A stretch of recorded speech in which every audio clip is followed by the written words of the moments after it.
ನಮ್ಮ ಹೆಮ್ಮೆಯ ಭಾರತ ದೇಶದ ಗೌರವಾನ್ವಿತ ನಾಗರಿಕರೇ, ಅಸ್ಸಲಾಮು ಅಲೈಕುಂ ವರಹಮತುಲ್ಲಾಹಿ ವಬರಕಾತುಹು. ನಿಮ್ಮೆಲ್ಲರ ಮೇಲೆ ನಮ್ಮೆಲ್ಲರನ್ನು ಸೃಷ್ಟಿಸಿದ ಆ ಏಕೈಕ ಒಡೆಯನ ಸೃಷ್ಟಿಕರ್ತನ ಕರುಣೆ ಮತ್ತು ಶಾಂತಿ ಸದಾ ವರ್ಷಿಸುತ್ತಲಿರಲಿ. ತಮಗೆಲ್ಲರಿಗೂ ಗರ್ಲ್ಸ್ ಇಸ್ಲಾಮಿಕ್ ಆರ್ಗನೈಸೇಷನ್ನ ವತಿಯಿಂದ 79ನೇ ಸ್ವಾತಂತ್ರ್ಯ ದಿನಾಚರಣೆಯ ತುಂಬು ಹೃದಯದ ಶುಭಾಶಯಗಳು. ಸ್ವಾತಂತ್ರ್ಯವು ನಮಗೆ ಕಟ್ಟಿಟ್ಟ ಬುತ್ತಿಯಂತೆ ಬಹಳ ಸುಲಭವಾಗಿ ಸಿಗಲಿಲ್ಲ. ನಮ್ಮ ಪೂರ್ವಜರರು, ಹೋರಾಟಗಾರರು ಬಹಳಷ್ಟು ತ್ಯಾಗ ಬಲಿದಾನಗಳನ್ನು ಮಾಡಿ ಬ್ರಿಟಿಷರ ಆಡಳಿತದಿಂದ, ಅವರ ಗುಲಾಮಗಿರಿಯ ಸಂಕೋಲೆಗಳಿಂದ ನಮ್ಮನ್ನು ಮುಕ್ತಗೊಳಿಸಿದರು ಹಾಗೂ ಮುಂದೆ ಬರುವ ಪೀಳಿಗೆಗಳು ಸ್ವತಂತ್ರ ಭಾರತದಲ್ಲಿ ಉಸಿರಾಡುವಂತೆ ಮಾಡಿದರು. ದೇಶ ಬಾಂಧವರೇ, ಸ್ವತಂತ್ರವೆಂದರೆ ಕೇವಲ ವಿದೇಶಿ ಆಳ್ವಿಕೆಯಿಂದ ಮುಕ್ತಗೊಳ್ಳುವುದಲ್ಲ, ಬದಲಾಗಿ ಸ್ವತಂತ್ರವೆಂದರೆ ಆ ದೇಶದ ಪ್ರತಿಯೊಬ್ಬ ನಾಗರಿಕನಿಗೆ ಸಿಗುವ ನ್ಯಾಯ, ಸಮಾನತೆ, ಘನತೆ, ಭದ್ರತೆ ಹಾಗೂ ಅವನ ಅಭಿಪ್ರಾಯ ಹಾಗೂ ಧ್ವನಿಗೆ ಸಿಗುವ ಗೌರವವಾಗಿದೆ. ಭಾರತ ಒಂದು ಪ್ರಜಾಪ್ರಭುತ್ವ ರಾಷ್ಟ್ರವಾಗಿದೆ.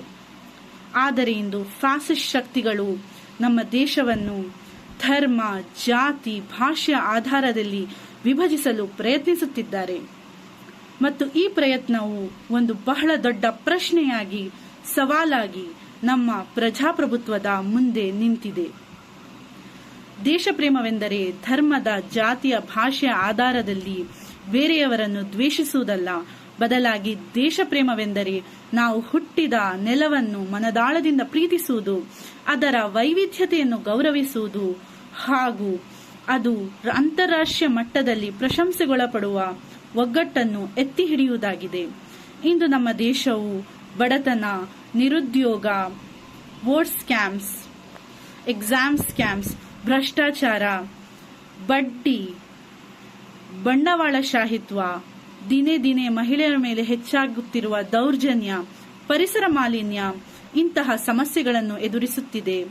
ಈ ಸಮಸ್ಯೆಗಳನ್ನು ನಾವೆಲ್ಲರೂ ಒಟ್ಟಿಗೆ ಸೇರಿ ಪರಿಹರಿಸಬೇಕಾಗಿದೆ.